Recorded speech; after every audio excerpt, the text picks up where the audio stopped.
पाय जरा खड्ड्यामध्ये गेला आणि जर दुर्घटना घडली तर याला जिम्मेदार कोण आहे? कुठल्याही प्रकारच्या इथं सूचना मला सुद्धा नाही. भरपूर जागेवरती एकाच जागेवरती नाही. हे यांची बॅरिकेड लावायची पद्धत. उद्या जर इथं घटना घडली, शाळेत बस जाताना विद्यार्थ्यांचा अपघात झाला तर त्यांना काही MMRD जबाबदारच असणार ना. पण यांना अक्कल नाही का एवढी? चिर आहेत ही कुठली पद्धत आहे? काय भराय का माल स्कॅनर बघा, याच्या आतमध्ये माल भरला म्हणते मी, हे लोक सांगत आहेत. त्याच्यामुळे माती टाकून यांनी बुजवलं आहे, लोकांना दिसता कामा नाही म्हणून. बघा किती मोठा खड्डा आहे. करायची पद्धत आहे ही. प्रॉब्लेम म्हणजे काय, यांनी आता जस्ट रोड बनवला आहे. आत्ता बनवलं जर एवढ्या भेगा जर रस्त्यावर पडत असेल तर हा कुठल्या प्रकारचं काम आहे? हे नेमका माल वापरत आहे कुठला, आतमध्ये स्टील वापरत आहे का नाही ते पण जनतेला माहीत नाही.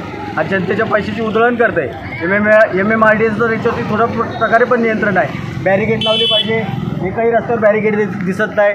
शाळेच्या बसेस जातात, रिक्षाचा इथून जास्त प्रमाणात वावर आहे. मोठे मोठे डंपर्स येतात. एखादा डंपर आला तर पूर्ण रस्ता जाम होतो. जर एखाद्या चुकून जर दुर्घटना घडली तर याची जिम्मेदारी कोण आहे? MMRDAने याच्यावरती भान ठेवलं पाहिजे. जर उद्या काय मोठी दुर्घटना जर घडली तर करायचं काय? जर असा कुठला प्रकार घडला तर यांना रस्त्यावर फिरायचे वांदे करून टाकू या कंपनीच्या अधिकाऱ्यांना. इथं आताच नवीन रस्ता झाला आणि आताच भेगा पाड्यात चालल्यात. काय सांगाल, कशा प्रकारचं काम झालं असेल? हे हलगर्जी पण आहे पूर्णपणे. कारण ह्या कामावरती बघायला कुठला इंजिनियरसुद्धा येत नाही बहुतेक. आता ह्याची खरं तर टेस्टिंग करायला पाहिजे या मालाची.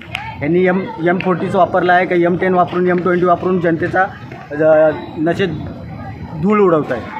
कोणार्क, अपना शहर अपनी बातें.